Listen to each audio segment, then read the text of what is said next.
Hi, my name is Bruce Wade. Welcome to Bob, Bruce on Business. In this series I want to talk to you a little bit about the moral law of running a business.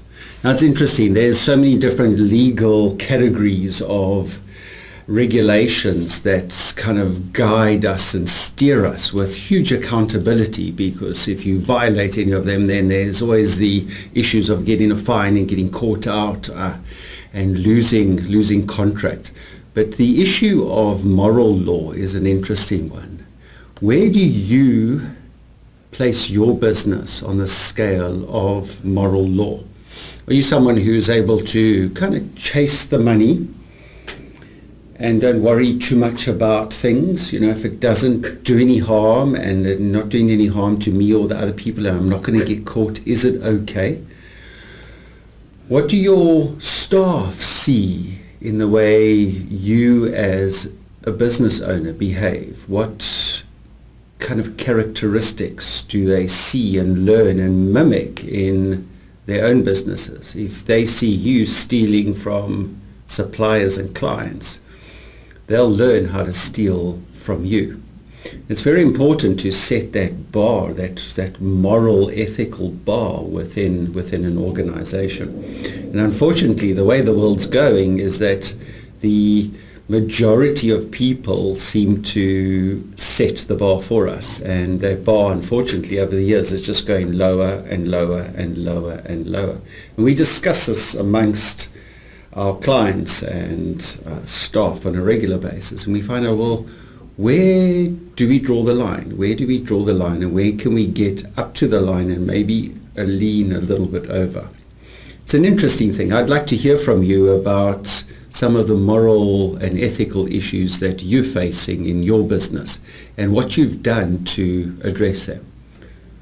So what's on my reading list at the moment? I'm reading a very interesting book that's called Free. It's a book by Chris Anderson, and it's quite an interesting book. It's got a number of models that it looks at, and it's not a new book. It's been around for a while. I've had it and I've read it a number of times, and just kind of looking at it, because what Chris Anderson does is he unpacks that freemium model that is able to launch a business into the marketplace.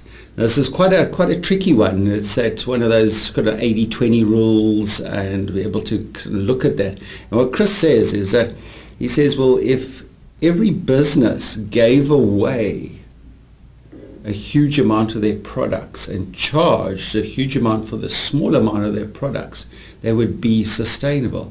Much the same as Google.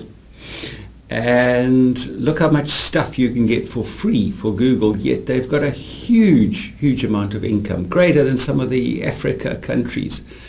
And just kind of understanding how that model works. How can we turn that freemium model into a profitable business model for small entrepreneurs?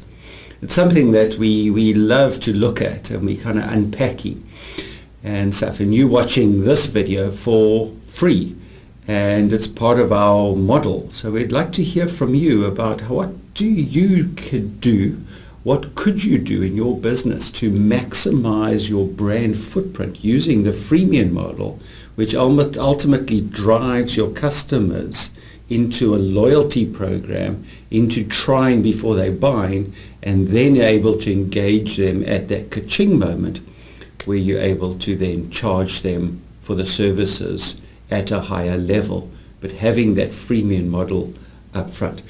I'd like to just end off with a quick look at the Rugby World Cup. The Rugby World Cup starts this week, and being South African and proudly South African, a supporter of our Springbok team, we kind of have our hopes on winning again. But it's interesting there with the kind of energy and the focus that people have around a brand of sport and a brand of the rugby, and especially the Rugby World Cup. And people are re-engineering their organizations and gaining support and hoping to leverage off that 90 minutes of game time by providing viewing spaces and hospitality and drinks and food that go around with it. It's interesting is that, you know, for the average organization, be it small or medium, what could we do around the World Cup? What could we do around these kind of sporting events to boost your brand? Well, we've got a few ideas. We've got a couple of flags that we've placed around. I'd like to introduce you to our little mascot. This is eBay. And for the purpose of the World Cup, he's now wearing his supporters jersey, and he'll sit on our front desk and here in the studio. It's interesting there is that what are your business doing around the World Cup to get some energy, to get some, what we call in South Africa, some gees, some focus and energy around this. But I do want to just wish all the teams and their coaches and their supporters good luck, and may it be a clean tournament. May it be a tournament that stands out and that sporting wins and not politics or TV or advertisers. We want to see a good, clean rugby. We want to see something that is really just uplifting and enjoyable to watch and doesn't leave that kind of sour taste in the back of your mouth after each game. And good luck to our Springboks, and may they win and bring home the trophy yet again. My name's Bruce Wade. This is Bob, Bruce on Business, where we help both you and your business grow.